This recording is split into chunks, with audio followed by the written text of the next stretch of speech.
Hare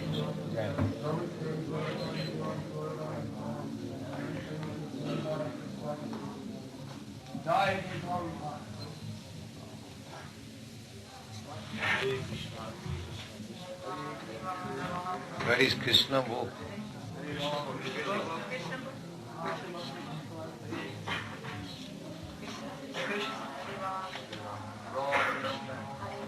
Kṛṣṇa book? Kṛṣṇa book? Coming.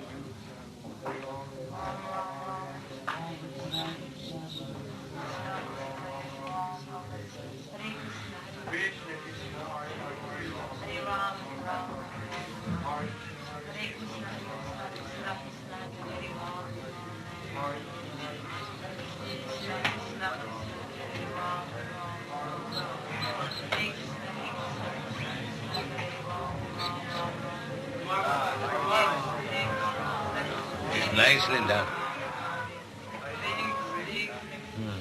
Ready?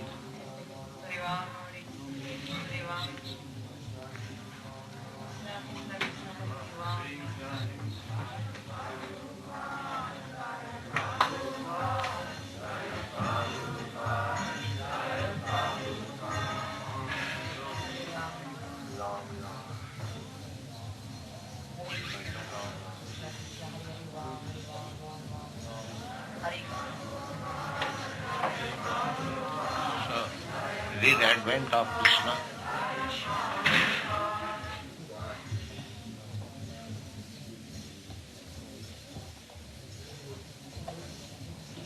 Once the world was overburdened by the unnecessary defense forces of different kings, who were actually demons, but were posing themselves as the royal order.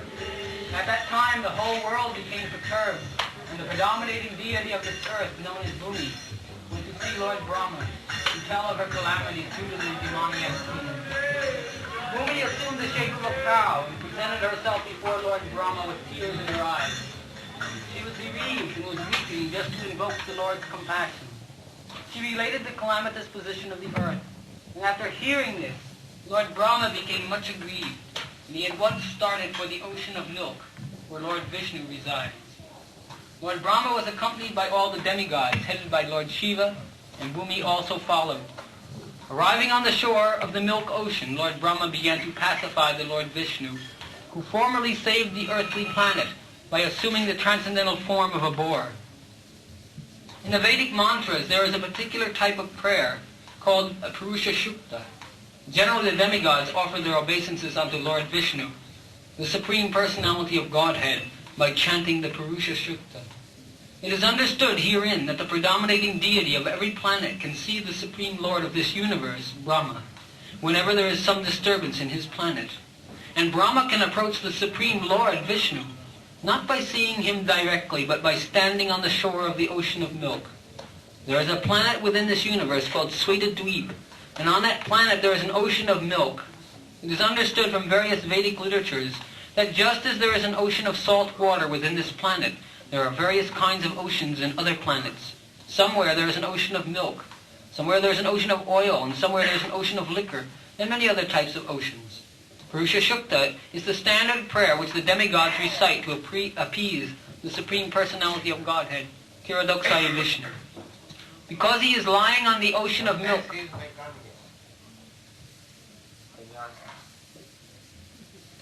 because he is lying on the ocean of milk, he is called Kṛṣṇa Vishnu. He is the Supreme Personality of Godhead, through whom all the incarnations within this universe appear. After all the demigods offered the Purusha Shukta prayer to the Supreme Personality of Godhead, they apparently heard no response. Then Lord Brahma personally sat in meditation, and there was a message transmission from Lord Vishnu to Brahma. Brahma then broadcast the message to the demigods. That is the system of receiving Vedic literature. The Vedic knowledge is received first by Brahma from the Supreme Personality of Godhead through the medium of the heart. As stated in the beginning of Srimad Bhagavatam, Tena Brahma Hrida. The standard knowledge of the Vedas was transmitted to Lord Brahma through the heart. Here also, in the same way, only Brahma could understand the message transmitted by Lord Vishnu, and he broadcast it to the demigods for their immediate action. The message was, The Supreme Personality of Godhead will appear on the earth very soon along with his supreme powerful potencies. And as long as he remains on this earth planet to execute his mission of annihilating the demons and establishing the devotees, the demigods should also remain there to assist him. They should all immediately take birth in the families of the Jadu dynasty, wherein the Lord will also appear in due course of time. The Supreme Personality of Godhead himself, Kṛṣṇa, personally appeared as the son of Vasudeva. Before he appeared, all the demigods, just to assist the Lord in the execution of his mission, took birth in the various pious families of the world. The exact word used here is tatyam, which means the demigods should appear on the earth in order to please the Lord. In other words, any living entity who lives only to satisfy the Lord is a demigod. The demigods were further informed that the plenary portion of Lord Kṛṣṇa, Ananta, who is maintaining the universal planets by extending his millions of hoods, would also appear on the earth just before Lord Kṛṣṇa's appearance. They were also informed that the external potency of Vishnu, Maya, with whom all the conditioned souls are enamored, would also appear just to execute the purpose of the Supreme Lord. After instructing and pacifying all the demigods, as well as Bhumi, with sweet words, Lord Brahma, the father of all Prajapatis or progenitors of universal population, departed for his own abode, the highest material planet called Brahmaloka. The leader of the Jadu dynasty, King Surasrena, was ruling over the country known as Mathura, the district of Mathura, as well as the district known as Surasrena. On account of the rule of King Surasrena, Mathura became the capital of all the kings of the Jadus. Mathura was also made the capital of the kings of the Jadu dynasty because the Jadus were a very pious family and knew that Mathura is the place where Lord Sri Kṛṣṇa lives eternally, just as he also lives in Dwarka. Once upon a time, Vasudeva, the son of Surasrena, just after marrying Devaki, was going home on the chariot with his newly wedded wife. The father of Devaki, known as Devaka, had contributed a sufficient dowry because he was very affectionate toward his daughter. He had contributed hundreds of chariots completely decorated with gold equipment. At that time, Kamsa, the son of Ugrasena, in order to please his sister Devaki, had voluntarily taken the reins of the horses of Vasudeva's chariot and was driving. According to the custom of Vedic civilization, when a girl is married, the brother takes the sister and brother-in-law to their new home. Because the newly married girl may feel too much separation from her father's family, the brother goes with her until she reaches her father-in-law's house. The full dowry contributed by Devaka was as follows: 400 elephants fully decorated with golden garlands, 15,000 decorated horses, and 18,000 chariots. He also arranged for 200 beautiful girls to follow his daughter. The Kshatriya system of marriage, still current in India, dictates that when a Kshatriya is married, a few dozen of the bride's young girlfriends, in addition to the bride, go to the home of the king. The followers of the queen are called maidservants, but actually they act as friends to the queen. This practice is prevalent from time immemorial, traceable at least to the time before the advent of Lord Kṛṣṇa 5,000 years ago. So Vasudeva brought home another 200 beautiful girls along with his wife. While the bride and bridegroom were passing along on the chariot, there were different kinds of musical instruments playing to indicate the auspicious moment. There were conch shells, bugles, drums, and kettle drums combined together. They were making a very nice concert. The procession was passing very pleasingly, and Kamsa was driving the chariot when suddenly there was a miraculous sound vibrated from the sky, which especially announced to Kamsa, "Kamsa, you are such a fool. You are driving the chariot of your sister and your brother-in-law, but you do not know that the 8th child of this sister will kill you." Kamsa was the son of Ugrasena, of the Bhoja dynasty. It is said that Kamsa was the most demoniac king of the whole Bhoja dynasty kings. Immediately after hearing the prophecy from the sky, he caught hold of Devaki's hair and was just about to kill her with his sword. Vasudeva was astonished at Kamsa's behavior, and in order to pacify the cruel, shameless brother-in-law, he began to speak as follows, with great reason and evidence. He said, "My dear brother-in-law Kamsa, you are the most famous king of the Bhoja dynasty, and people know that you are the greatest warrior and a valiant king. How is it that you are so infuriated that you are prepared to kill a woman who is your own sister at this auspicious time of her marriage? Why should you be so much afraid of death? Death is already born along with your birth. From the very day you took birth, you began to die. Suppose you were 25 years old. That means that you are already died. You've already died 25 years. Every moment, every second, you are dying. Why then should you be so much afraid of death? Final death is inevitable. You may die either today or in 100 years. You cannot avoid death. Why should you be so much afraid? Actually, death means annihilation of the present body. As soon as the present body stops functioning and mixes with the 5 elements of material nature, the living entity within the body accepts another body according to his present action and reaction. It is just as when a man walks on the street, he puts forward his foot, and when he is confident that his foot is situated on sound ground, he lifts the other foot. In this way, one after another, the body changes and the soul transmigrates. See how the plantworm changes from one twig to another so carefully. Similarly, the living entity changes his body as soon as the higher authorities decide on his next body. As long as the living entity is conditioned within the material world, he must take material bodies one after another. His next particular body is offered by the laws of nature according to the actions and reactions of his body, of his life. This body is exactly like one of the bodies which we always see in dreams. During our dream of sleep, we create so many bodies according to mental creation. We have seen gold and we have also seen a mountain. So in a dream we may see a golden mountain by combining the 2 ideas. Sometimes in dreams we see that we have a body which is flying in the sky. And at times we completely forget our present body. Similarly, these bodies are changing. When you have one body, you forget the past body. During a dream, you may make contact with so many new kinds of bodies. But when we are awake, we forget them all. And actually, these material bodies are the creations of our mental activities. But at the present moment, we do not recollect our past bodies. The nature of the mind is flickering. Sometimes it accepts something and immediately it rejects the same thing. Accepting and rejecting is the process of the mind in contact with the 5 objects of sense gratification: form, taste, smell, sound, and touch. In its speculative way, the mind comes in touch with the objects of sense gratification, and when the living entity desires a particular type of body, he gets it. Therefore, the body is an offering by the laws of material nature. The living entity accepts a body and comes out again into the material world to enjoy or suffer according to the construction of the body. Unless we have a particular type of body, we cannot enjoy or suffer according to our mental proclivities inherited from our previous life. The particular type of body is actually offered to us according to our mental condition at the time of death. The luminous planets like the sun, moon, and the stars reflect themselves in different types of reservoirs like water, oil, or ghee. The reflection moves according to the movement of the reservoir. The reflection of the moon is on the water, and the moving water makes the moon also appear to be moving. But actually the moon is not moving. Similarly, by mental concoction, the living entity attains different kinds of bodies, although actually he has no connection with such bodies. But on account of illusion, being enchanted by the influence of Maya, the living entity thinks that he belongs to a particular type of body. That is the way of conditioned life.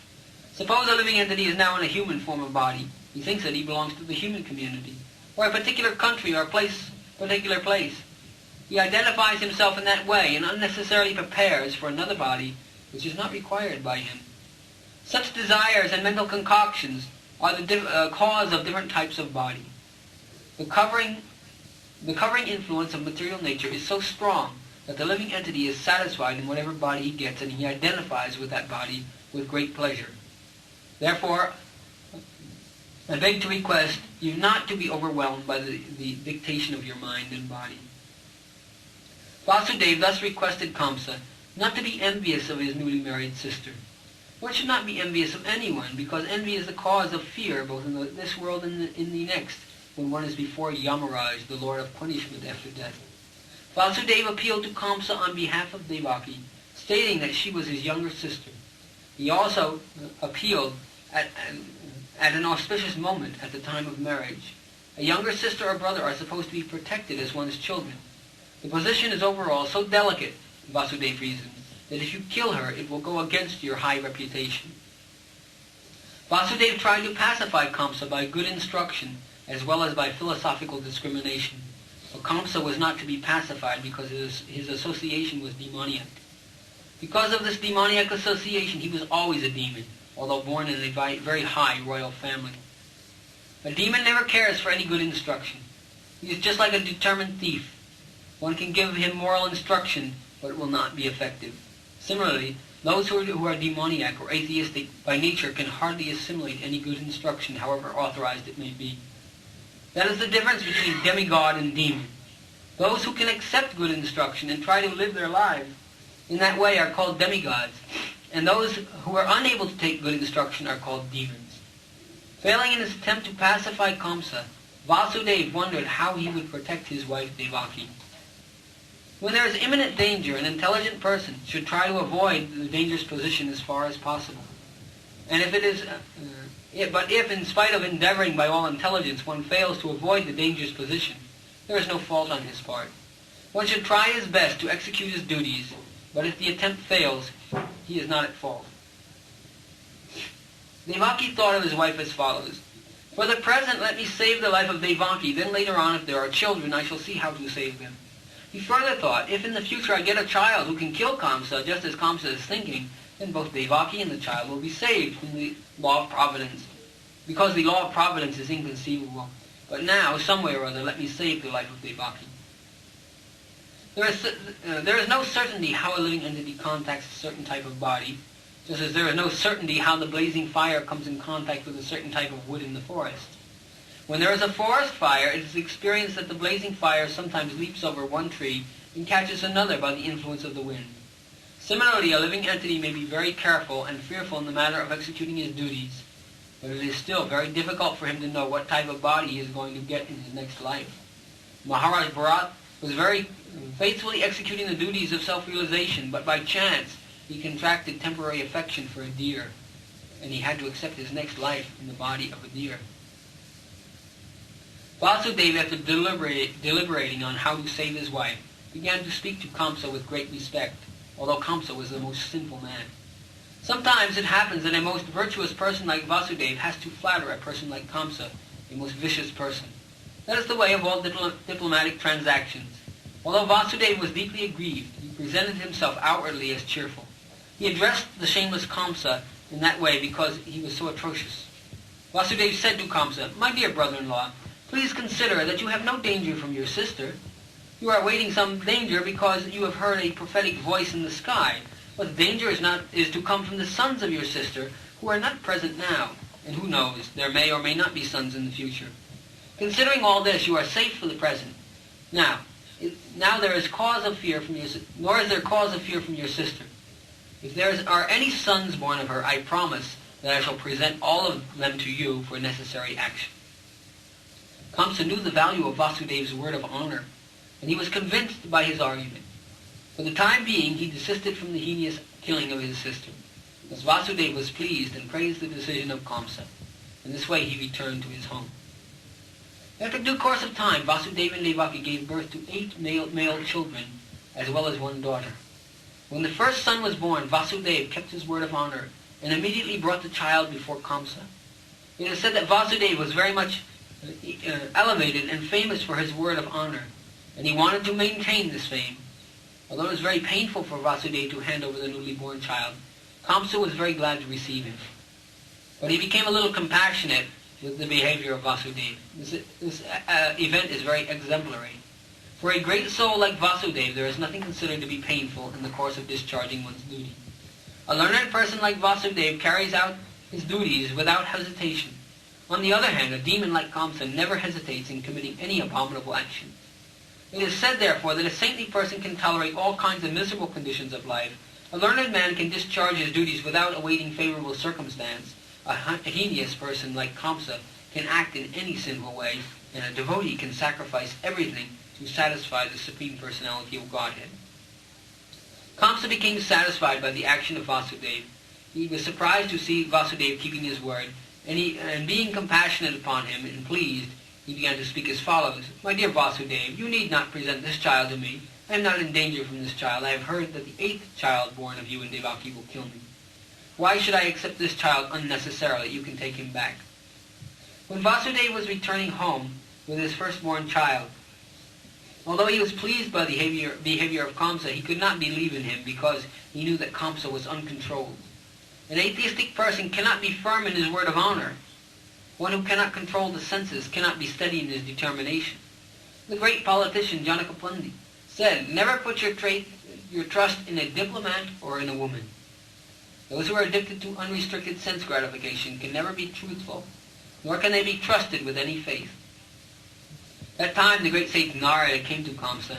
He was informed of Kṛṣṇa's becoming compassionate to Vasudeva and returning his firstborn child. Narada was very anxious to accelerate the descent of Lord Kṛṣṇa as soon as possible.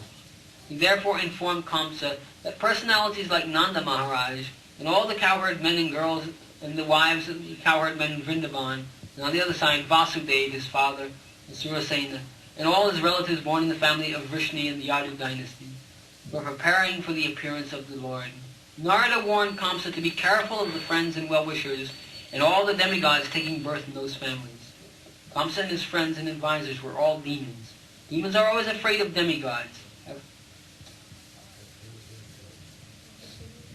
After being thus informed by Narada about the appearance of the demigods in different families, Kṛṣṇa at once became alert. He understood that since the demigods had already appeared, Lord Vishnu must be coming soon. He at once arrested both his brother-in-law Vasudeva and Devaki and put them behind prison bars. Within the prison, shackled in iron chains, Vasudeva and Devaki gave birth to a male child year after year, and Kṛṣṇa, thinking each of the babes to be the incarnation of Vishnu, killed them one after another. He was particularly afraid of the 8th child, but after the visit of Narada, he came to the conclusion that any child might be Kṛṣṇa. Therefore, it was better to kill all the babes who took birth of Devaki and Vasudeva. This action of Kṛṣṇa is not very difficult to understand. There are many instances in the history of the world of persons in the royal order who have killed father, brother, or a whole family and friends for the satisfaction of their ambitions. There is nothing astonishing about this, for the demoniac can kill anyone for their nefarious ambitions. Kṛṣṇa was made aware of his previous birth by the grace of Narada. He learned that in his previous birth he was a demon by the name of Kalanimi, and that he was killed by Vishnu. Having taken his birth in the Voja family, he decided to become the deadly enemy of the Yadu dynasty.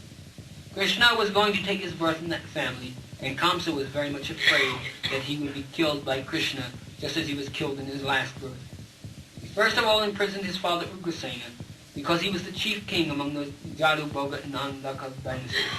And he also occupied the kingdom of Surasena, Vasudeva's father. He declared himself the king of all such places. Thus in the Bhaktivedanta purport of the first chapter of Kṛṣṇa, Advent of Lord Kṛṣṇa.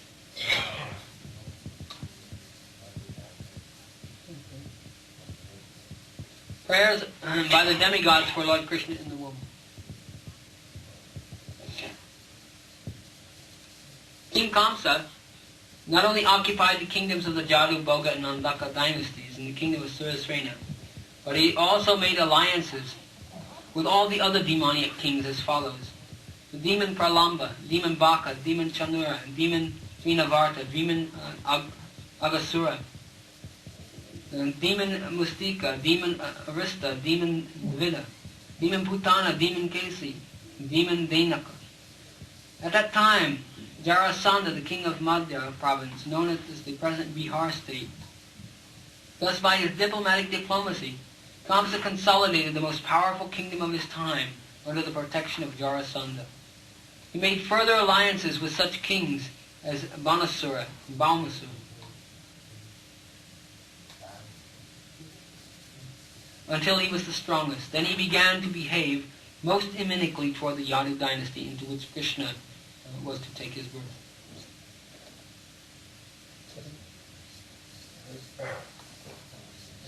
Being harassed by Kṛṣṇa, the kings of the Yadu, Bhoja, and Andaka dynasties began to take shelter in different states, such as the state of the Kurus, the state of the Panchalas, and the states known as Kekaya, Salva, Vidarbha, Yashada, Videha, and Kushala.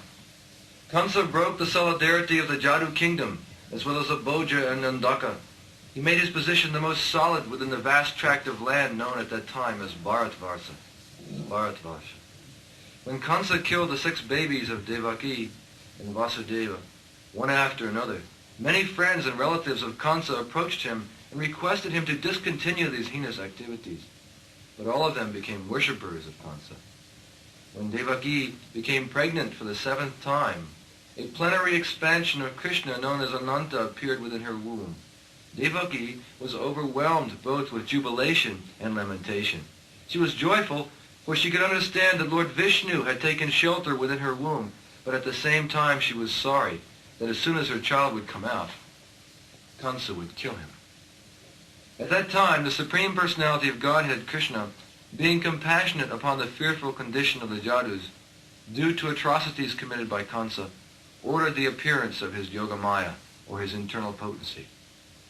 Kṛṣṇa is the Lord of the universe, but he is especially the Lord of the Jadu dynasty. This Yogamaya is the principal potency of the personality of Godhead. In the Vedas it is stated that the Lord, the Supreme Personality of Godhead, has multi-potencies.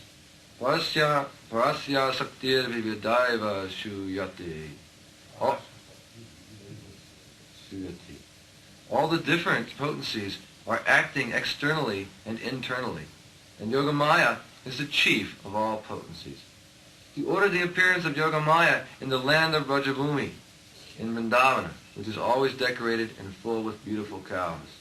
In Vrindavana, Rohini, one of the wives of Vasudeva, was residing at the house of King Nanda and Queen Yasoda. Not only Rohini, but many others in the Yadu dynasty were scattered all over the country due to their fear of the atrocities of Kamsa. Some of them were even living in the caves of the mountains. The Lord thus informed Yogamaya, "Under the imprisonment of Kamsa are Devaki and Vasudeva, and at the present moment my plenary expansion, Shesha, is within the womb of Devaki. You can arrange the transfer of Shesha from the womb of Devaki to the womb of Rohini. After this arrangement, I am personally going to appear in the womb of Devaki with my full potencies. Then I shall appear as the son of Devaki and Vasudeva, and you shall appear as the daughter of Nanda and Yasoda in Vrindavana. Since you will appear as my contemporary sister, people within the world will worship you with all kinds of valuable presentations, incense, candles, flowers, and offerings of sacrifice. You shall quickly satisfy their desires for sense gratification. People who are after materialistic affection will worship you under the different forms of your expansions, which will be named Durga, Bandrakali, Vijaya, Vaishnavi, Kumanda, Chandika, Kṛṣṇa, Madhavi, Chandika, Maya, Narayani, Ishani, Sarada, and Ambika. Kṛṣṇa and Yogamaya appeared as brother and sister, the Supreme Powerful and the Supreme Power. Although there is no clear distinction between the powerful and the power, power is always subordinate to the powerful. Those who are materialistic are worshippers of the power, but those who are transcendentalists are worshippers of the powerful. Kṛṣṇa is the Supreme Powerful, and Durga is the Supreme Power within the material world. Actually, people in the Vedic culture worship both the powerful and the power. There are many hundreds of thousands of temples of Vishnu and Devi, and sometimes they are worshipped simultaneously. The worshipper of the power, Durga, or the external energy of Kṛṣṇa, may achieve all kinds of material success very easily. But anyone who wants to be elevated transcendentally must engage in worshipping the powerful in Kṛṣṇa consciousness. The Lord also declared to Yogamaya that his plenary expansion, Ananta Sesha, was within the womb of Devaki. On account of being forcibly attracted to the womb of Rohini, he would be known as Shankarshan, and would be the source of all spiritual power, or bala, by which one could be able to attain the highest bliss of life, which is called Ramana. Therefore, the plenary portion Ananta would be known after his appearance either as Shankarshan or Balaram. In the Upanishads it is stated, Nayang Atma Bala Hinena Labhya. The purport is that one cannot attain the supreme or any form of self-realization without being sufficiently favored by Balaram. Bala does not mean physical strength. No one can attain spiritual perfection by physical strength. One must have the spiritual strength which is infused by Balaram or Shankarshan. Ananta or Shesha is the power which sustains all the planets in their different positions. Materially, this sustaining power is known as the law of gravitation, but actually it is the display of the potency of Shankarshan. Balarama or Shankarshan is spiritual power, or the original spiritual master. Therefore, Lord Nityananda Prabhu, who is also the incarnation of Balaram, is the original spiritual master.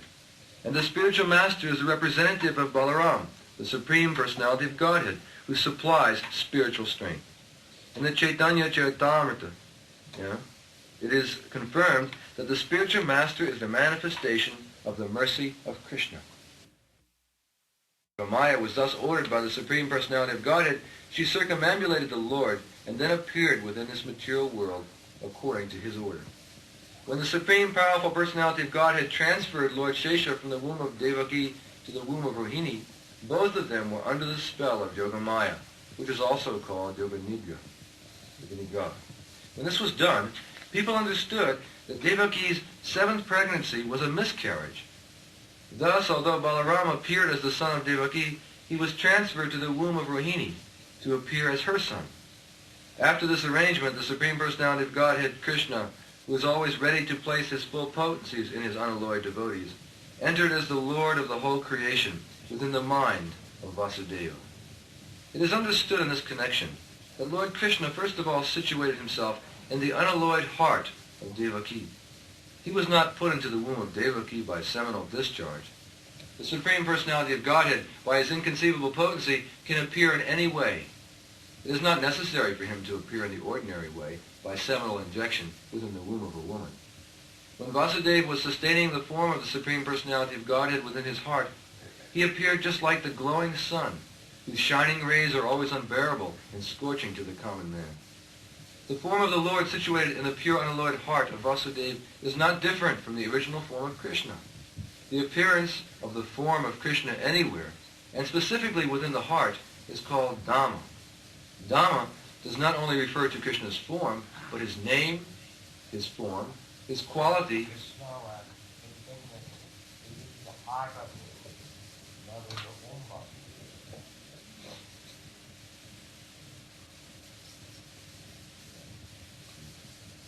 Dhamma does not only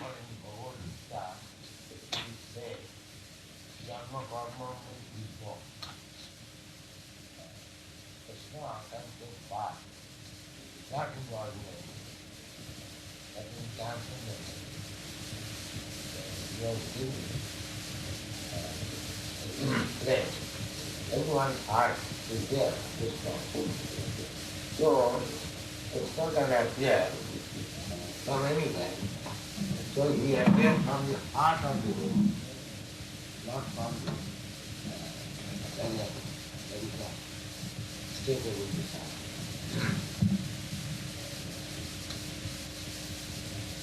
Dhamma does not only refer to Krishna's form, but his name, his form, his quality, and his paraphernalia.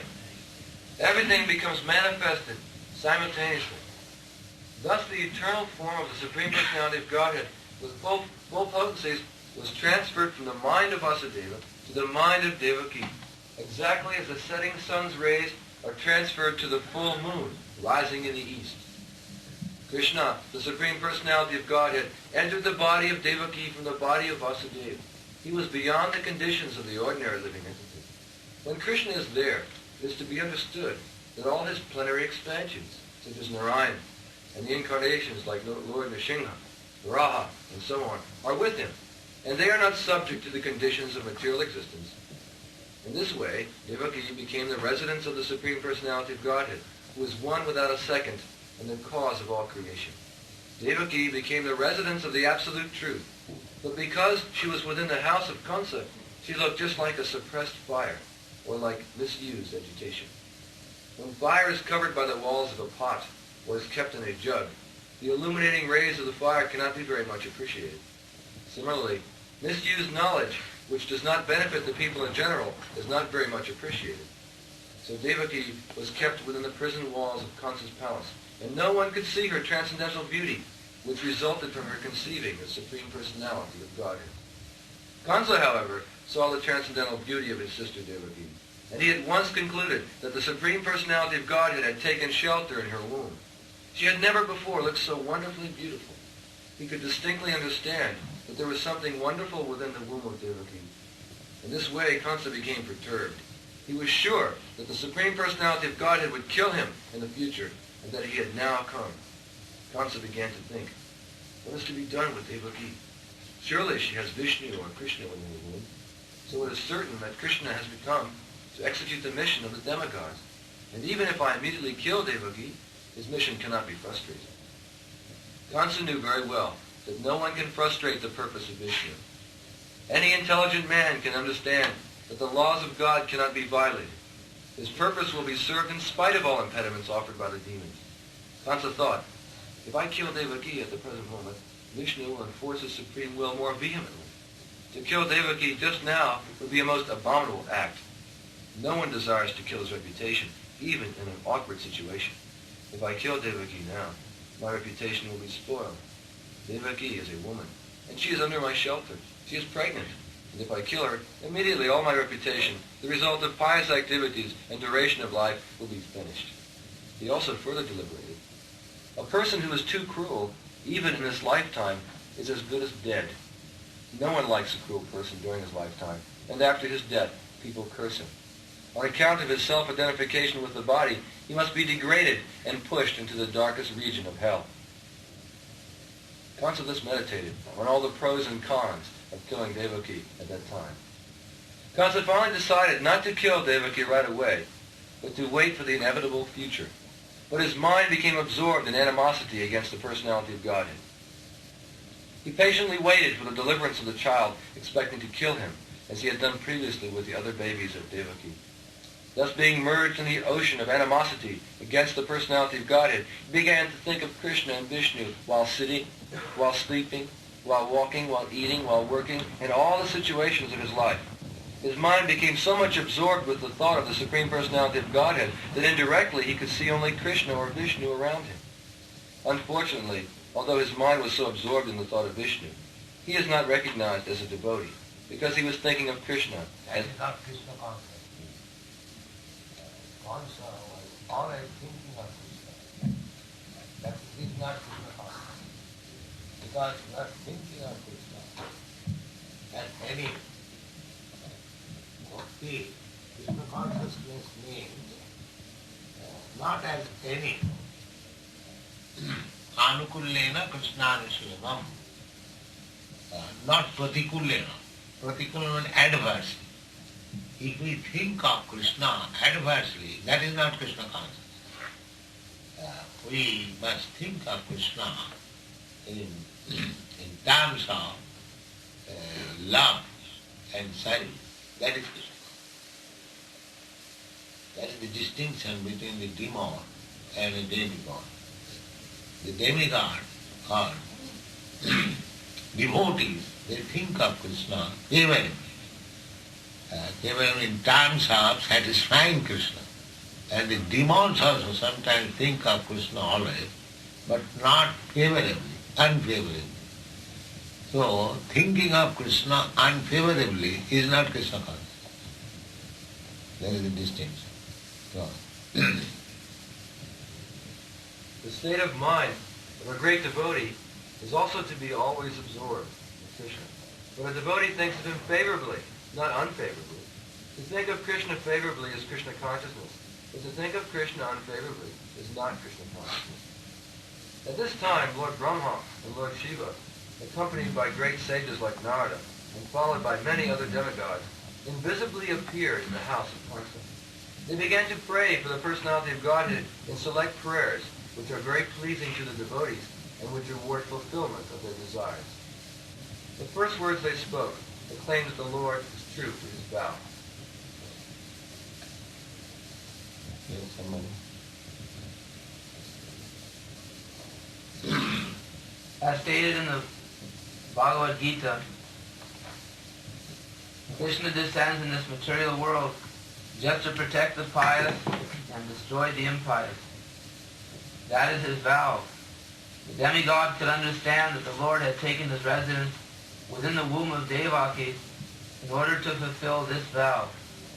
The demigods were very glad that the Lord was appearing to fulfill his mission, and they addressed him as Satyam Param, or the Supreme Absolute Truth. Everyone is searching after the truth. That is a philosophical way of life. The demigods give information that the Supreme Absolute Truth is Krishna. One who becomes fully Krishna conscious can attain the Absolute Truth. Krishna is the Absolute Truth. Relative truth is not truth in all the three phases of eternal time. Time is divided into past, present, and future. Krishna is truth always past, present, and future. In the material world, everything is being controlled by supreme time in the course of past, present, and future. But before the creation, Kṛṣṇa was existing.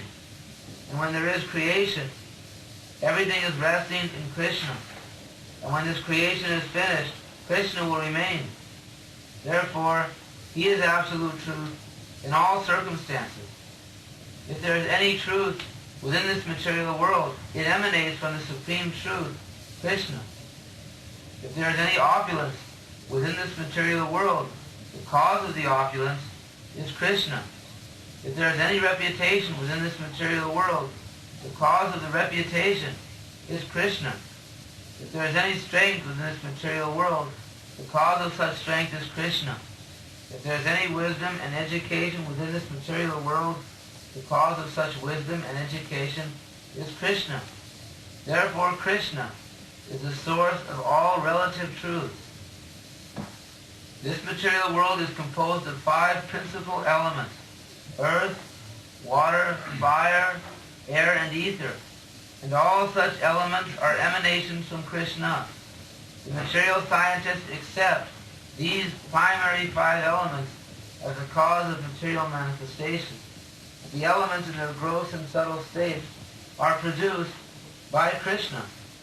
The living entities while working within this material world are also products of his marginal potencies.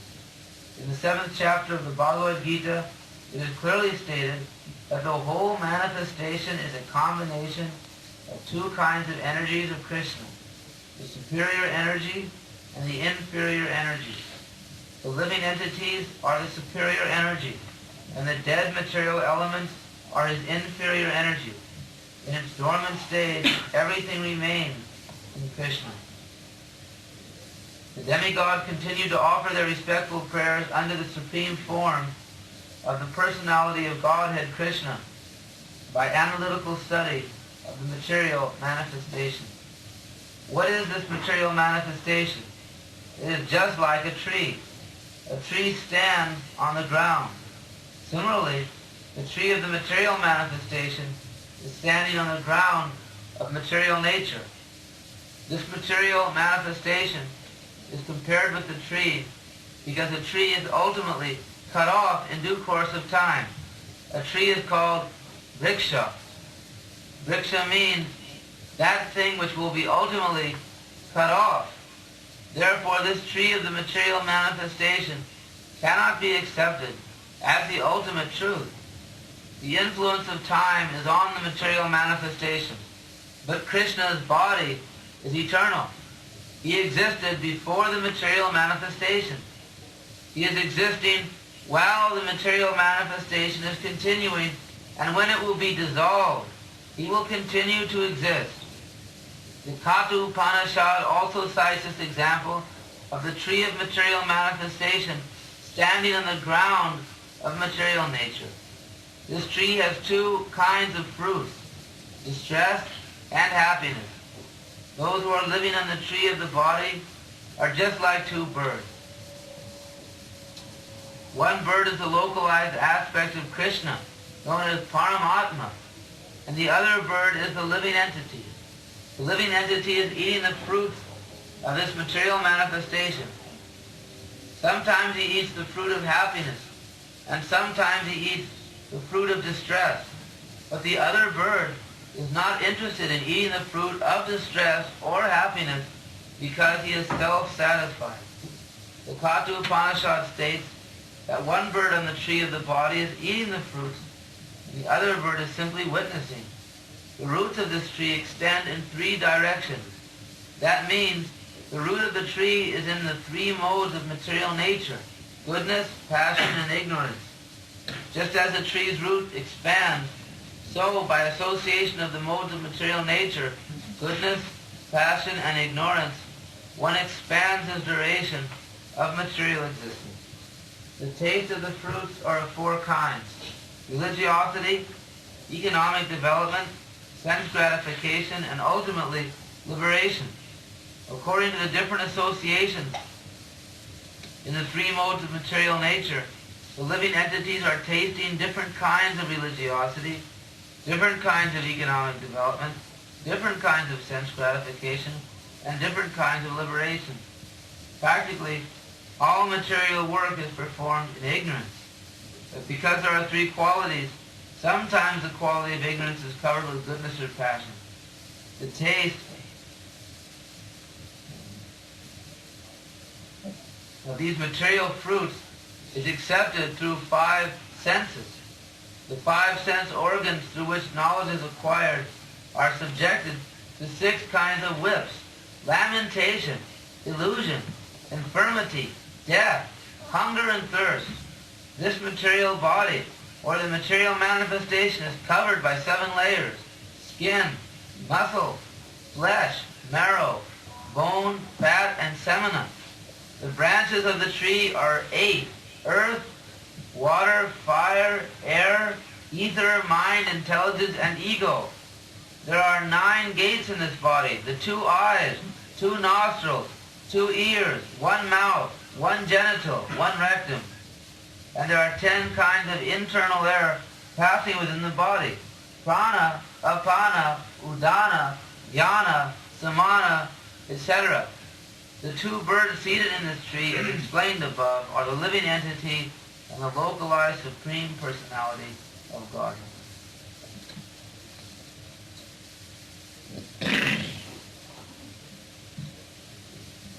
The root cause of the material manifestation described here is the Supreme Personality of Godhead. The Supreme Personality of Godhead expands himself and takes charge of the 2 qualities of the material world. Vishnu takes charge of the modes of goodness, Rama takes charge of the modes of passion, and Lord Shiva takes charge of the modes of ignorance. Rama, by the modes of passion, creates this manifestation. Lord Vishnu maintains this manifestation by the modes of goodness, and Lord Shiva annihilates it by the modes of ignorance. The whole creation ultimately rests in the Supreme Lord. He is the cause of creation, maintenance, and dissolution. And when the whole manifestation is dissolved in its subtle form as energy of the Lord, it rests within the body of the Supreme Lord. At the present, the demigods pray, the Supreme Lord Kṛṣṇa is appearing just for the maintenance of this manifestation. Actually, the Supreme Cause is one, but being deluded by the 3 modes of material nature, less intelligent persons see that the material world is manifested through different causes. Those who are intelligent can see that the cause is one, Kṛṣṇa, as is stated in the Brahma Samhita, Sarva Karana Karana.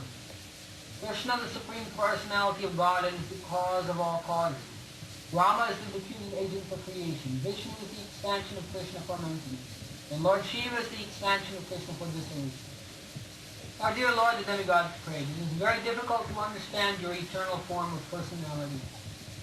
People in general are unable to understand your actual form. Therefore, you are personally descending to exhibit the original eternal form. Somehow people can understand the different incarnations of your Lordship, but they are puzzled to understand the eternal form of Kṛṣṇa with 2 hands, moving among human beings exactly like one of them. This eternal form of your Lordship is ever increasing in transcendental pleasure for the devotees, but for the non-devotees this form is very dangerous. As is stated in the Bhagavad Gita, Kṛṣṇa is very pleasing to the sadhus. It is said, Paritayana, sadhudana.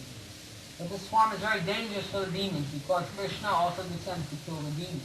He is, therefore, simultaneously pleasing to the devotees and dangerous to the demons.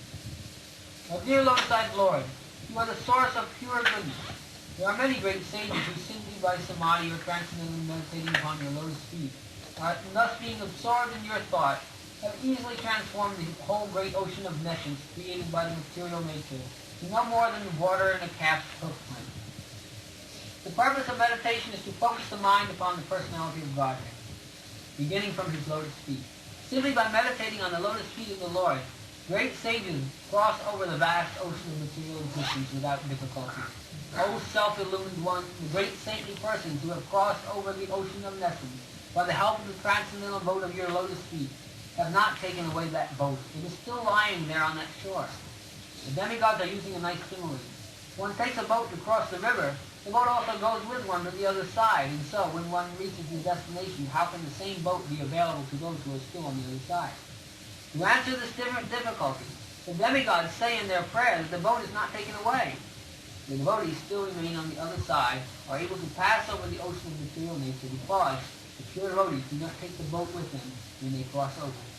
When one simply approaches the boat, the whole great ocean of material essence is reduced to the size of water in a calf's foot. Therefore, the devotees do not need to take the boat to the other side. They simply cross over the ocean immediately. Because the great saintly persons are compassionate toward all conditioned souls, the boat is still lying at the lotus feet of the Lord. One can meditate upon his feet at any time, and by so doing one can cross over the great ocean of material existence. Meditation means concentration upon the lotus feet of the Lord. Lotus feet indicates the Supreme Personality of Godhead. Those who are impersonalists do not recognize the lotus feet of the Lord, and therefore their object of meditation is something impersonal. The demigods express their mature verdict that persons who are interested in meditating on something void or impersonal cannot cross over the ocean of essence. The persons are simply imagining that they have become liberated.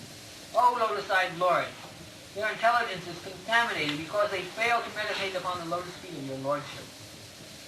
As a result of this neglectful activity, the impersonalists fall down again into the material way of conditioned life, although they may temporarily rise up to the point of impersonal realization. The impersonalists, after undergoing severe austerities and penances, merge themselves into the Brahman effulgence or impersonal Brahman existence. But their minds are not free from material contamination, and they have simply tried to negate the material ways of thinking. That does not mean that they have become liberated. Thus they fall down. In the Bhagavad Gita, it is stated that the impersonalists have to undergo great tribulation in realizing the ultimate goal.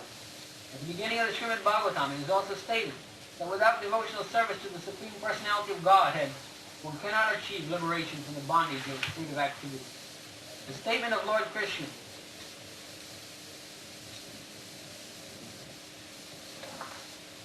is there in the Bhagavad Gita, and in the Srimad Bhagavatam, the statement of the great sage Narada is there.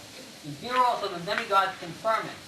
Persons who have not taken to the devotional service are understood to have come short of the ultimate purpose of knowledge, and are not favored by your grace. The impersonalists simply think that they are liberated, but actually they have no feeling for the personality of God. They think that when Kṛṣṇa comes into the material world, he accepts a material body. They therefore overlook the transcendental body of Kṛṣṇa. This is also confirmed in the Bhagavad Gita of Janmāṣṭamī Mam Mudhar. In spite of conquering material lust and rising up to the point of liberation, the impersonalists fall down. They are engaged just in knowing things for the sake of knowledge. They do not take the devotional service of the Lord. They cannot achieve the desired result. Their achievement is the trouble they take, and that is all. It is clearly stated in the Bhagavad Gita that to realize Brahman identification is not all. Brahman identification may help one become joyful without material attachment or detachment, and to achieve the platform of equanimity. But after this stage, one has to take the devotional service.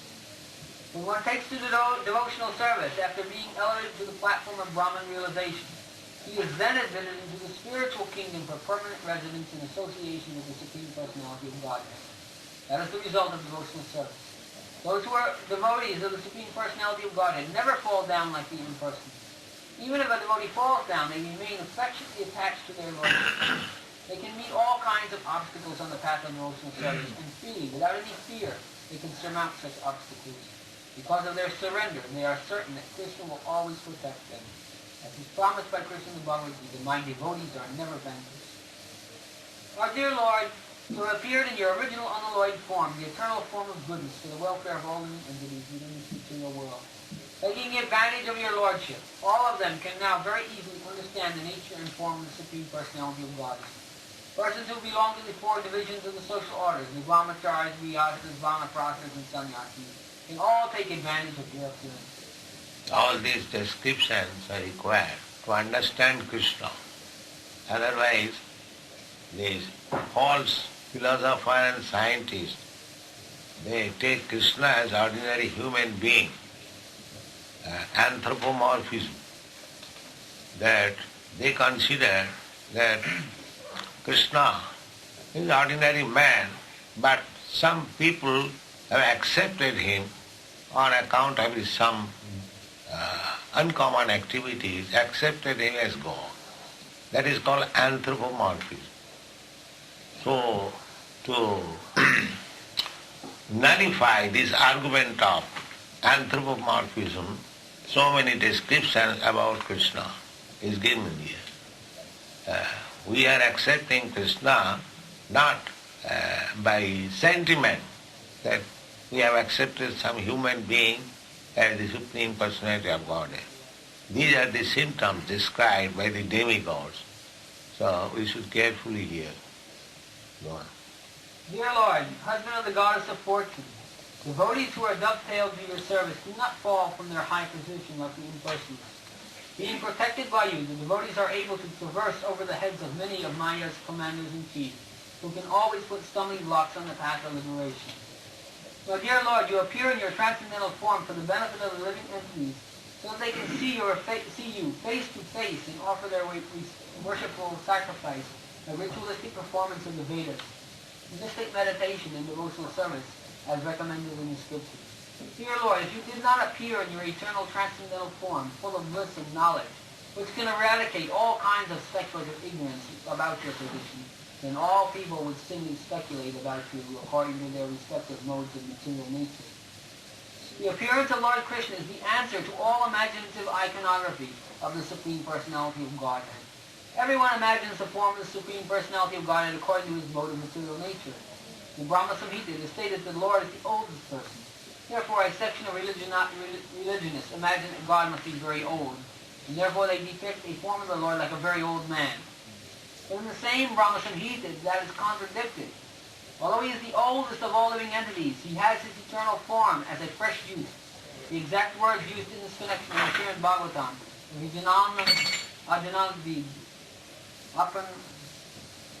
Advaita Achyuti Anadi Ananta Rupam Adyam Purana Purusam Navajovanam. Means transcendental knowledge of the Supreme Personality. Janmāṣṭamī is also experienced knowledge. Transcendental knowledge has to be accepted by the descending process of disciplic succession, as Brahma presents the knowledge of Kṛṣṇa in the Brahma Samhita. Brahma Samhita is Vijnana, as realized Vijnana, by Brahma's transcendental experience. And it is that way he presents the form of the pastimes of Kṛṣṇa in his transcendental abode. Ajnana Timiram.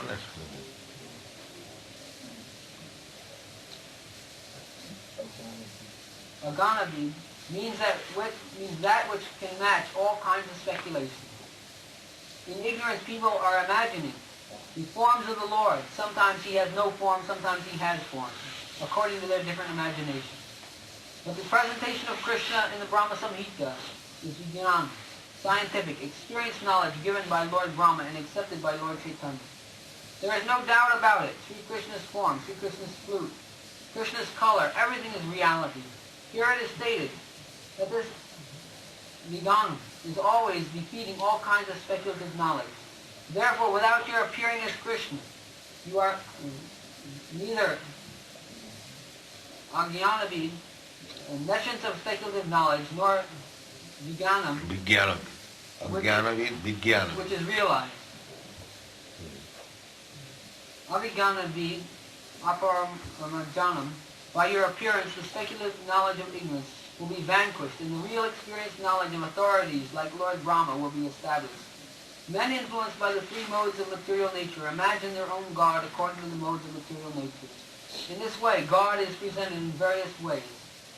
But your appearance will establish what the real form of God is. The highest blunder committed by the impersonalists is to think that when the incarnation of God comes, he accepts the form of matter in the modes of goodness. Actually, the form of Kṛṣṇa or Narayan is transcendental to any material idea.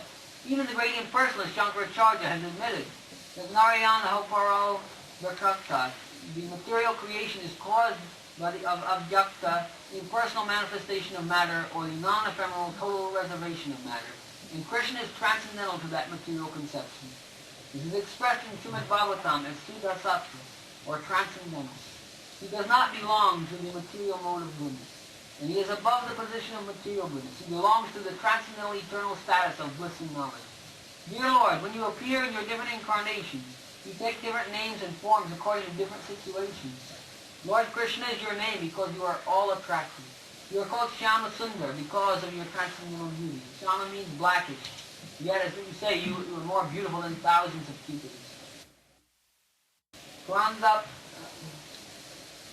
Kandapraputi kamaniya vishesha Although you sobha. appear in a color which is compared to the blackest cloud, because you are transcendental absolute, your beauty is many, many times more attractive than the delicate body of Cupid. Sometimes you are called good-hearted because you lifted the children in Govardhan. And sometimes you are called Nandanananda, or Vasudeva, or Devaki Nanda, because you appeared as the son of Maharaj Nanda, or Devaki, or Vasudeva. Impersonalists think that you have many names or forms, think that your many names or forms are according to a particular type of working quality, because they accept you in the position of material observer. Now, dear Lord, the way of understanding is not to study your absolute nature as form and activities by mental speculation. One must engage himself in devotional service. Then one can understand your absolute nature, transcendental form, name, and quality. Actually, only a person who has a little taste for the service of your lotus feet can understand your transcendental nature or form and quality. Others may go on speculating for millions of years, and it is not possible for them to understand even a single part of your actual position. In other words, the Supreme Personality of Godhead, Kṛṣṇa, cannot be understood by the non-devotees because there is a curtain of Yoga Maya which Kṛṣṇa covers his actual features. As confirmed in the Bhagavad Gita, Naham Prakasa sarvasya Lord yogamaya. says, I am not exposed to anyone and everyone. When Kṛṣṇa came, he was actually present on the battle of the field of Kurukshetra, and everyone saw him. But not everyone could understand that he was the Supreme Personality of Godhead. Still, everyone who died in his presence attained complete liberation from material bondage and is transferred to the spiritual world. O Lord, the impersonalists or non-devotees cannot understand that your name is identical with your form. Since the Lord is absolute, there is no difference between his name and his actual form. In the material world, there is a difference between name and form. The mango fruit is different from the name of the mango. One cannot taste the mango fruit simply by chanting mango, mango, mango. The devotee who knows that there is no difference between the name and form of the Lord chants Hare Kṛṣṇa, Hare Kṛṣṇa, Krishna Krishna, He realizes that he is always in Krishna's company. For persons who are not very advanced in absolute knowledge of the Supreme, Lord Krishna exhibits his transcendental pastimes. They can simply think of the pastimes of the Lord and get the full benefit. Since there is no difference between the transcendental name and form of the Lord, there is no difference between the transcendental pastimes and the form of the Lord. For those who are less intelligent, like women, laborers, or mercantile class, the great sage Vyasadeva wrote Mahabharata. In the Mahabharata, Krishna is present in his different activities. Mahabharata is history. And simply by studying, hearing, and memorizing the transcendental activities of Krishna, the less intelligent can also gradually rise to the standard of pure devotees. The pure devotees who are always absorbed in the thought of the transcendental lotus feet of Krishna, who are always engaged in devotional service in full Krishna consciousness, are never to be considered to be in the material world. Srila Rupa Goswami has explained that those who are always engaged in Krishna consciousness by body, mind, and activities are to be considered liberated even within the body. This is also confirmed in the Bhagavad Gita. Those who are engaged in devotional service to the Lord have already transcended the material position. Krishna appears to give a chance both to the devotees and non-devotees for realization of the ultimate goal of life. The devotees get the direct chance to see him and worship him. Those who are not on that platform get the chance to become acquainted with his activities and thus become elevated to the same position. O dear Lord, the demigods continued, you are unborn, therefore you do not find any reason for your appearance other than for your pleasurable pastime. Although the reason for the appearance of the Lord is stated in the Bhagavad Gita, he descends just to give protection to the devotee and vanquish the non-devotee. Actually, he descends for his pleasure meeting with the devotee, not really to vanquish the non-devotees. The non-devotees can be vanquished simply by material nature. The action and reaction of the external energy of material nature, creation, maintenance, and annihilation, are being carried on automatically. But simply by taking shelter of your holy name, because your holy name and your personality are non-different, the devotees are sufficiently protected. The protection of the devotees and the annihilation of the non-devotees are actually not the business of the Supreme Personality of Godhead when he descends. They are just for his transcendental pleasure. They cannot be any other reason for his appearance. Our dear Lord, you are appearing as the best of the Yadu dynasty, and we are offering our respectful obeisances unto your lotus feet. Before this appearance, you have appeared as the fish incarnation, the horse incarnation, tortoise incarnation, swan incarnation, the King Ramachandra, as Parasamra, and many other incarnations. You appear just to protect the devotees, and we request you in your present appearance as the Supreme Personality of Godhead to give us similar protection all over the three worlds and remove all obstacles for the peaceful execution of our lives. Dear Mother Devaki, within your womb is the Supreme Personality of Godhead, appearing along with his plenary extension. So then the demigods, headed by Lord Brahma, Lord Shiva, confirms the position of Kṛṣṇa, and they are assuring Mother Devaki that your child is not ordinary child. God really. He is the original personality of Godhead appearing for our welfare. Therefore you should not be afraid of your brother, the king of Gaudiya. Your son, Lord Kṛṣṇa, who is the original personality of Godhead, will appear for the protection of the pious Yadu dynasty. The Lord is appearing not only alone, but accompanied by his immediate plenary portion, Balaram. Devaki was very much afraid of her brother Kamsa because he had already killed so many of her children. She used to remain very anxious about Kṛṣṇa. In Vishnu Purana it is stated that in order to pacify Devaki, all the demigods along with their wives used to always visit her to encourage her not to be afraid that her son would be killed by Kamsa. Kṛṣṇa, who was within her womb, was to appear not only to diminish the burden of the world, but specifically to protect the interests of the Yadu dynasty, and certainly to protect Devaki and Vasudeva. Thus ends the Bhakti Vedanta book on the 7th chapter of Kṛṣṇa, prayers of the demigods for Lord Kṛṣṇa. Next, what is that? Heading? Yes, love. Birth of Lord Kṛṣṇa. As stated in the Bhagavad Gita, the Lord says that his appearance, birth, and activities are all transcendental, and one who understands them factually becomes immediately eligible to be transferred to the spiritual world. The Lord's appearance or birth is not like that of an ordinary man, who is forced to accept the material body according to his past deeds. The Lord's appearance is explained in the 2nd chapter. He appears out of his own sweet pleasure. When the time was mature for the appearance of the Lord, the constellations became very auspicious. The astrological influence of the star known as Rohini was also predominant because this star is considered to be very auspicious. Rohini is under the direct supervision of Brahma. According to the astrological conclusion, besides the proper situation of the stars, there are auspicious and inauspicious moments due to the different situations of the different planetary systems. At the time of Krishna's birth, the planetary systems were automatically adjusted so that everything became auspicious. At that time, in all directions, east, west, south, north, everywhere, there was an atmosphere of peace and prosperity. There were auspicious stars visible in the sky, and on the surface in all towns and villages, or pasturing grounds, and within the minds of everyone, there were signs of good fortune. The rivers were flowing full of waters, and lakes were beautifully decorated with lotus flowers. The forests were full with beautiful birds and peacocks. All the birds within the forest began to sing with sweet voices, and the peacocks began to dance along with their consorts. The wind blew very pleasantly, carrying the aroma of different flowers, and the sensation of bodily touch was very pleasing. At home, the Brahmins who were accustomed to offer sacrifices in the fire, found their homes very pleasant for offerings. Due to disturbances created by the demoniac kings, the sacrificial fire altar had been almost stopped in the house of Brahmins. But now they could find the opportunity to start the fire peacefully. Being forbidden to offer sacrifices, the Brahmins were very distressed in mind, intelligence, and activities. But just on the point of Krishna's appearance, automatically their minds became full of joy. Because they could hear loud vibrations in the sky of transcendental sounds, proclaiming the appearance of the Supreme Personality of Godhead. The Dizzyans of the Gandharva and Kinara planets began to sing. The Dizzyans of Siddhaloka and the planets of the Charanas began to offer prayers in the service of the Personality of Godhead.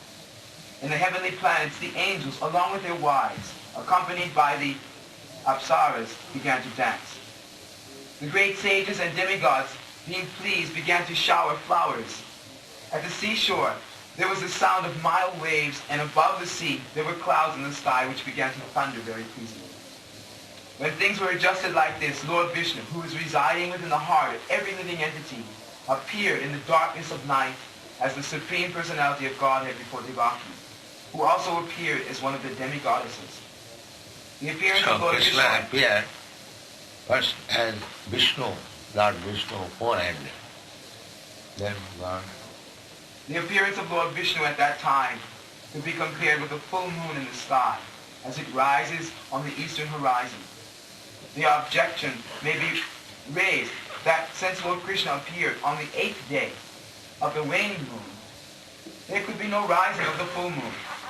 In answer to this, it may be said that Lord Krishna appeared in the dynasty, which is in the hierarchy of the moon. Therefore, although the moon was incomplete on that night, because of the Lord's appearance in the dynasty, wherein the moon is himself the original person, the moon was in an overjoyous condition. So by the grace of Krishna, he could appear just as a full moon. In an astronomical treatise by the name of Kṛṣṇa, the constellations at the time of the appearance of Lord Krishna are very nicely described. It is confirmed that the child born at that auspicious moment was the Supreme Brahman, or the Absolute Truth. Vasudeva saw that wonderful child born as a baby with 4 hands, holding conch shell, club, disc, and lotus flower, decorated with the mark of Srivatsa, wearing the jeweled necklace of Kṛṣṇa stone, dressed in yellow silk, appearing dazzling like a bright blackish cloud, wearing a helmet bedecked with the Vaidurya stone, valuable bracelets, earrings, and similar other ornaments all over his body, and an abundance of hair on his head. Due to the extraordinary features of the child, Vasudeva was that Lord Krishna had now appeared, and he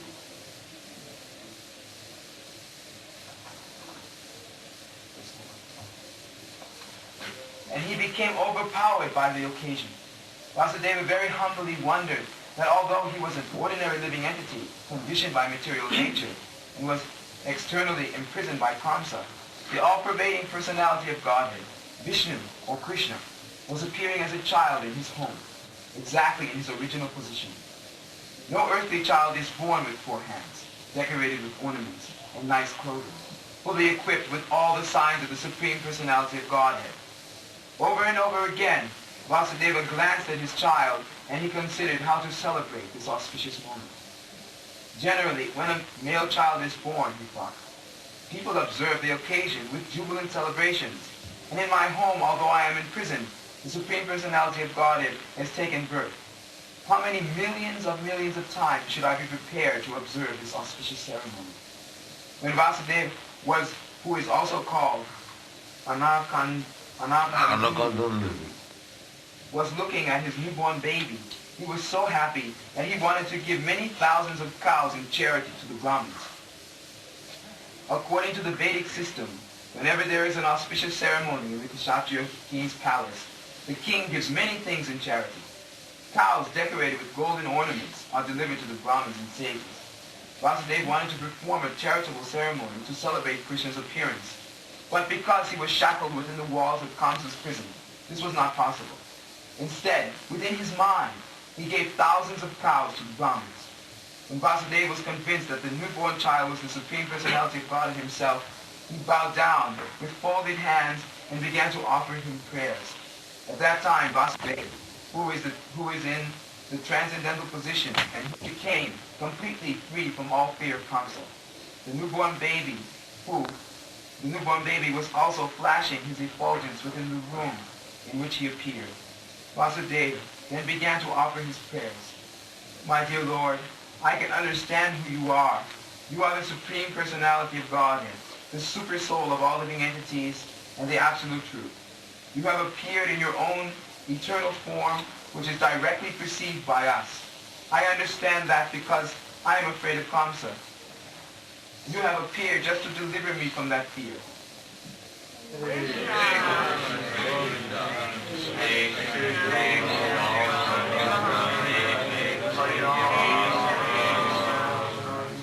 do not belong to this material world. You are the same person who brings about the cosmic manifestation, simply by glancing over material nature. One may argue that the Supreme Personality of Godhead, who creates the whole cosmic manifestation simply by his glance, cannot come within the womb of Devaki, the wife of Vasudeva. To eradicate this argument, Vasudeva said, "My dear Lord, it is not a very wonderful thing that you appear within the womb of Devaki, because the creation was also made in that way. You were lying in the causal ocean as Mahavishnu, and by your breathing process, innumerable universes came into existence. Then you entered into each of the universes as Garbhodakshaya Vishnu. Then again you expanded yourself as Kyodakshaya Vishnu, and entered into the hearts of all living entities, and entered even within the atoms. Therefore, your entrance in the womb of Devaki is understandable in the same way. You appear to have entered, but you are simultaneously all-pervading. We can understand your entrance and non-entrance from material examples. The total material energy remains intact even after being divided into 16 elements. The material body is nothing but the combination of the 5 gross elements, namely earth, water, fire, air, and ether. Whenever there is a material body, it appears that such elements are newly created, but actually the elements are always existing outside of the body. Similarly, although you appear as a child in the womb of Devaki, you are also existing outside. You are always in your abode, but still you can simultaneously expand yourself into millions of forms. One has to understand your appearance with great intelligence, because the material energy is also emanating from you. You are the original source of the material energy, just as the sun is the source of the sunshine. The sunshine cannot cover the sun globe, nor can the material energy, being an emanation from you, cover you. You appear to be in the 3 modes of material energy, but actually the 3 modes of material energy cannot cover you. This is understood by the highly intellectual philosophers. In other words, although you appear to be within the material energy, you are never covered by it. We hear from the Vedic version that the Supreme Brahman exhibits his effulgence, and therefore everything becomes illuminated. We can understand from Brahma Samhita that the Brahma Jyoti, or the Brahman effulgence, emanates from the body of the Supreme Lord. And from the Brahman effulgence, all creation takes place. It is further stated in the Bhagavad Gita that the Lord is also the support of the Brahman effulgence. Originally, he is the root cause of everything. But persons who are less intelligent think that when the Supreme Personality of Godhead comes within this world, he accepts the material qualities. Such conclusions are not very mature, but are made by the less intelligent. The Supreme Personality of Godhead is directly and indirectly existing everywhere. He is outside this material creation, and he is also within it. He is within this material creation, not only as Garbhodakshaya Vishnu, he is also within the atom. Existence is due to his presence. Nothing can be separated from his existence. In the Vedic injunction, we find that the Supreme Soul, or the root cause of everything, has to be searched out, because nothing exists independent of the Supreme Soul. Therefore, the material manifestation is also a transformation of his potency. Both inert matter and the living force, soul, are emanations from him. Only the foolish conclude that when the Supreme Lord appears, he accepts the conditions of matter. Even if he appears to have accepted the material body, he is still not subjected to any material condition. Kṛṣṇa has therefore appeared and defeated all imperfect conclusions about the appearance and disappearance of the Supreme Personality of Godhead. My Lord, your appearance, existence, and disappearance are beyond the influence of the material qualities, because your Lordship is the controller of everything, and the resting place of the Supreme Brahman. There is nothing inconceivable or contradictory in you. As you have said, material nature works under your superintendence. It is just like government officers working under the orders of the chief executive. The influence of subordinate activities cannot affect you.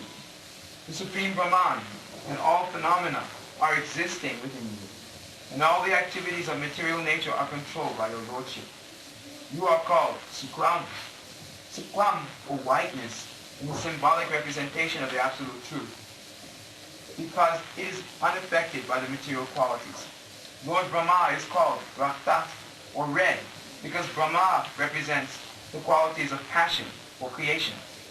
Darkness is entrusted to Lord Shiva, because he annihilates the cosmos. The creation, annihilation, and maintenance of this cosmic manifestation is conducted by your potencies. Yet, you are always unaffected by those qualities, as confirmed in the Vedas. Harihi Nirgunaha Sakshat. The Supreme Personality of Godhead. Harihi Nirguna Sakshat. The Supreme Personality of Godhead is always free from all material qualities. It is also said that the qualities of passion and ignorance are non-existent in the person of the Supreme Lord. My Lord, you are the Supreme Controller, the Personality of Godhead, the Supreme Great, maintaining the order of the cosmic manifestation. And in spite of your being the Supreme Controller, you have so kindly appeared in my home. The purpose of your appearance is to kill the followers of the demonic rulers of the world, who are in the dress of royal princes, who are actually demons. I am sure that you will kill all of them, and their followers and soldiers.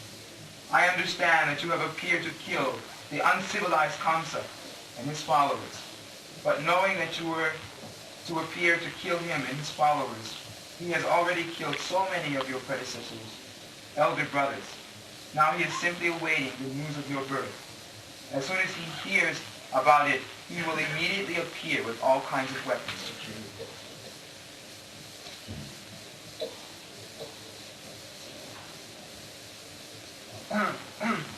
After this prayer of Vasudeva, Devaki, the mother of Krishna, offered her prayers. She was frightened because of her brother's atrocities. Devaki said, "My dear Lord, your eternal forms like Narayan, Balaram, Kesha, Varaha, Nrsimha, Vamana, Baladev, and millions of similar incarnations emanating from Vishnu are described in the Vedic literature as original. You are original because all your forms as incarnations are outside of this material creation. Your form was existing before the cosmic manifestation was created. Your forms are eternal and all-pervading. They are self-effulgent, changeless, and uncontaminated by material qualities. Such eternal forms are ever cognizant and full of bliss. They are situated in transcendental goodness and are always engaged in different pastimes. You are not limited to a particular form only. All such transcendental eternal forms are self-sufficient. I can understand that you are the Supreme Lord Vishnu. After millions of years, when Lord Brahma comes to the end of his life, the annihilation of the cosmic manifestation takes place. At that time, the five elements, namely earth, water, fire, air, and ether, enter into the Mahatattva. The Mahatattva again enters, by the force of time, into the non-manifested total material energy. The total material energy enters into the energetic Pradhana, and the Pradhana enters into you. Therefore, after the annihilation of the whole cosmic manifestation, you alone remain with your transcendental name, form, quality, and paraphernalia. My Lord, I offer my respectful obeisances unto you, because you are the director of the unmanifested total energy, and the ultimate reservoir of the material nature. My Lord, the whole cosmic manifestation is under the influence of time, beginning from the moment up to the duration of the year. All act under your direction. You are the original director of everything, and the reservoir of all potent energies. Therefore, my Lord, I request you to save me from the cruel hands of the son of Kṛṣṇa, Kamsa. I am praying to your Lordship to please rescue me from this fearful condition, because you are always ready to give protection to your servitors. The Lord has confirmed the statement in the Bhagavad Gita by assuring Arjuna, you may declare to the world, my devotee shall never be vanquished. While thus praying to the Lord for rescue, Mother Devaki expressed her motherly affection. I understand that this transcendental form is generally perceived in meditation by the great sages. But I am still afraid because as soon as... Devaki was suspecting, because Kṛṣṇa appeared as Lord Vishnu with 4 hands. So Devaki was thinking that Kamsa has killed my other sons, suspecting him to be Kṛṣṇa or Vishnu, although they appeared in 2 hands. Now you have appeared in 4 hands. So as soon as he will see, immediately kill. That was his fear. Therefore he is requesting, better you become 2 hands. But I am still afraid, because as soon as Kamsa understands that you have appeared, he might harm you. So I request that for the time being, you become invisible to our material eyes. In other words, she requested the Lord to assume the form of an ordinary child. My only cause of fear for my brother Kamsa is due to your appearance. My Lord, Madhusadana, Kamsa may know that you are already born. Therefore, I request you to conceal this form of your lordship, which holds the 4 symbols of Vishnu, namely the conch shell, the disc, the club, and the lotus flower. My dear Lord, at the end of the annihilation of the cosmic manifestation, you put the whole universe within your abdomen. Still, by your unalloyed mercy, you have appeared in my womb. I am surprised that you imitate the activities of ordinary human beings just to please your devotees. On hearing the prayers of Devaki, the Lord replied, My dear mother, in the millennium of Swayambhuva Manu, my father Vasudeva was living as one of the Prajapatis, and his name at that time was Sutapa, and you were his wife named Kṛṣṇa. At that time, when Lord Brahma was desiring to increase the population, he requested you to generate offspring. You controlled your senses and performed severe austerities. By practicing the breathing exercise of the yoga system, both you and your husband could tolerate all the influence of the material laws, the rainy season, the onslaught of the wind, the scorching heat of the sunshine. You also executed all religious principles. In this way, you were able to cleanse your heart and control the influence of the material law. In executing your austerity, you used to eat only the leaves of the trees which fell to the ground. Then with steady mind and controlled sex drive, you worship me, desiring some wonderful benediction from me. how much austerities they underwent in their previous birth to get Kṛṣṇa as their son. Go on. Both of you practiced severe austerities for 12,000 years by the calculation of the demigods. During that time, your mind was always absorbed in me. When you were executing devotional service and always thinking of me in your heart, I was very much pleased with you. O sinless mother, your heart is therefore always pure. At that time also, I appeared before you in this form just to fulfill your desire. And I asked you to ask whatever you desire. At that time you wished to have me born as your son. Although you saw me personally, instead of asking for your complete liberation from the material bondage under the influence of my energy, you asked me to become your son. In other words, the Lord selected his mother and father, namely Kṛṣṇa and Sutapa, specifically to appear in the material world. Whenever the Lord comes as a human being, he must have someone as mother and father. So he selected Kṛṣṇa and Sutapa perpetually as his mother and father. And on account of this, both Kṛṣṇa and Sutapa could not ask the Lord for liberation. Liberation is not so important as the transcendental loving service of the Lord. The Lord could have awarded Kṛṣṇa and Sutapa immediate liberation, but he preferred to keep them within this material world for his different appearances, as will be explained in the following verses. On receiving the benediction from the Lord to become his father and mother, both Kṛṣṇa and Sutapa returned from the activities of austerity and lived as husband and wife in order to beget a child who is the Supreme Lord himself. In due course of time, Kṛṣṇa became pregnant and gave birth to the child. The Lord spoke to Devaki and Vasudeva. At that time, my name was Kṛṣṇa Garbha. In the next millennium also, you took birth as Aditi and Kasyapa, and I became your child of the name Upendra. At that time, my form was just like a dwarf. So, whenever God incarnates, takes birth, he has got a particular set of father and mother, not ordinary. At that time, my form was just like a dwarf. And for this reason, I was known as Vamana Deva. I gave you the benediction that I would take birth as your son 3 times. The first time I was known as Kṛṣṇa Garbha, born of Kṛṣṇa and Sutapa. The next birth I was Upendra, born of Aditi and Kasyapa. And now, for the third time, I am born as Kṛṣṇa from you, Devaki and Vasudeva. Now, Kṛṣṇa will be taken by the order of Kṛṣṇa to Mother Jasoda's house, and I think you are getting impatient. So we shall discuss this matter tomorrow. Is that all right?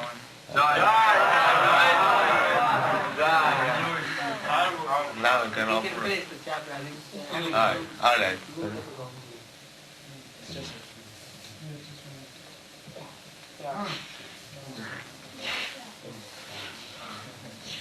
I appeared in this Vishnu form just to convince you that I am the same Supreme Personality of Godhead, again taking birth. I could have appeared just like an ordinary child, but in that way you would not believe that I, the Supreme Personality of Godhead, have taken birth in your womb. My dear father and mother, you have therefore raised me many times as your child, with great affection and love. And I am therefore very pleased and obliged to you. And I assure you that this time you shall go back to home, back to Godhead, on account of your perfection in your mission. I know that you are very concerned about me and afraid of Kamsa. Therefore, I order you to take me immediately to Gokula and replace me with your daughter, who has just been born to Jasoda. Having spoken thus in the presence of his father and mother, the Lord turned himself into an ordinary child and remained silent. Being ordered by the Supreme Personality of Godhead, Vasudeva attempted to take his son from the delivery room. And exactly at that time, a daughter was born of Nanda and Jasoda. She was Yogamaya, the internal potency of the Lord. By the influence of this internal potency, Yogamaya, all the residents of Kamsa's palace, especially the doorkeepers, were overwhelmed with deep sleep. And all the palace doors opened, although they were barred and shackled with iron chains. The night was very dark, but as soon as Vasudeva took Kṛṣṇa on his lap and went out, he could see everything, just as in the sunlight. In the Chaitanya Charitamrita, it is said that Kṛṣṇa is just like sunlight. And wherever there is Kṛṣṇa, the illusory energy which is compared to darkness cannot remain. When Vasudeva was carrying Kṛṣṇa, the darkness of the night disappeared. All the prison doors automatically opened. At the same time, there was thunder in the sky and severe rainfall. While Vasudeva was carrying his son Kṛṣṇa in the falling rain, Lord Shesha, in the shape of a serpent, spread his hood over the head of Vasudeva, so that he would not be hampered by the rainfall. Vasudeva came onto the bank of the Jamuna and saw that the water of the Jamuna was roaring with waves and the whole span was full of foam. Still, in that furious feature, the river gave passage to Vasudeva to cross, just as the great Indian Ocean gave a path to Lord Ram when he was bridging over the Gulf. In this way, Vasudeva crossed the river Jamuna. On the other side, he went to the palace of Nanda Maharaj, situated in Gokula, where he saw that all the cowherd men were fast asleep. He took the opportunity of silently entering into the house of Jasoda, and without difficulty, he replaced his son, taking away the baby girl newly born in the house of Jasoda. Then, after entering the house very silently and exchanging the boy with the girl, he again returned to the prison of Kamsa and silently put the girl on the lap of Devaki. He again clamped the shackles on himself so that Kamsa would not recognize that so many things had happened. Mother Jasoda understood that a child was born of her, but because she was tired from the labor of childbirth, she was fast asleep. When she awoke, Now, Vasudeva is practically doing something irreligious because he is replacing his male child for protection and taking the girl child. He knew that as soon as the girl will be in the hand of Kṛṣṇa, she will be killed. But he is doing that intentionally.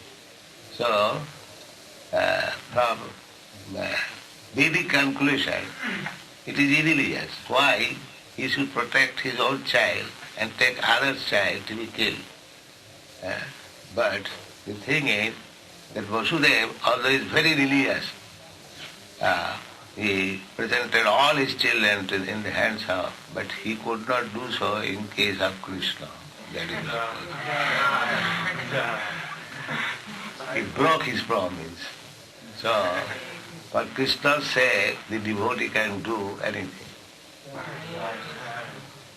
Yeah, you finished? When she awoke, she could not remember whether she had given birth to a male or female child. Thus ends the Bhakti Vedanta purport of the 3rd chapter of Kṛṣṇa, birth of Lord Kṛṣṇa. So Krishna is now resting on the lap of Mother Jasoda, and tomorrow Mother Jasoda and Nanda Maharaj will perform a great ceremony known as Nandotsav. Srila Prabhupada, I want to say just a word on behalf of the residents of New Vrindavan, and at this auspicious time of the conjunction of your appearance and Lord Krishna's appearance, we want to offer this temple to you and Lord Krishna. Thank you very much. Hare Krishna. That's your great achievement. Now open, and now for Arati. Chant Hare Krishna.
Jaya Paramanta Pariprajaka Chakra Bhakti Dhanta Hare Krishna. Hare Krishna.